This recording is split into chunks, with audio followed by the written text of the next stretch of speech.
Well, right now, college basketball teams are on the court. Hopefully your eyes are here, but trying to win this next 6 games, lift a trophy next month. Beyond the wins and the losses, there is another game playing out, and it is a financial one. We've seen landmark changes in the last few months from judges and governors that have helped to create a nearly lawless landscape for name, image, and likeness rules. And it can have some of the athletes here asking, where's the money? The NCAA did not properly prepare for this coming, even though they should have had some signs it was coming. Name, image, and likeness has proved to be a shifting space with minimal rules since its inception in 2021. Since then, things haven't become any clearer. There has been a lot of discussion at the NCAA level around allowing schools to be able to bring name, image, and likeness in-house. And therefore, the schools now have more control over what that NIL looks like.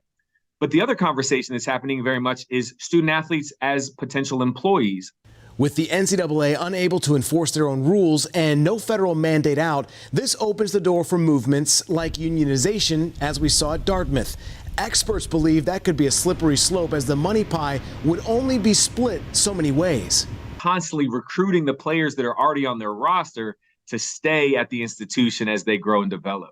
And now if a major donor says, hey, I'm pulling my funding, that may lead to 10, 15 players on a college team expecting $1 amount like you would as an employee, and then saying, hey, you're not getting paid anything anymore. We don't have the money anymore.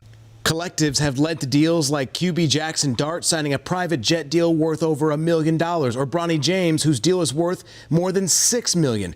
But under this system, with collectives in control, lesser known athletes in sports that aren't as popular or maybe don't get televised could be in trouble. It's really the guys in that mid-tier who may be getting 25, 30 grand from a college to be there as their third offensive tackle.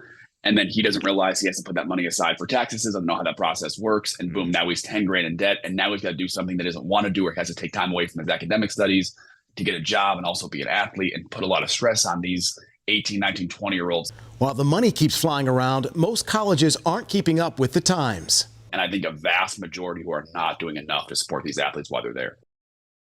So without federal oversight in the near future, the experts that we spoke to say that there could be more conference realignment to make the playing field more fair financially.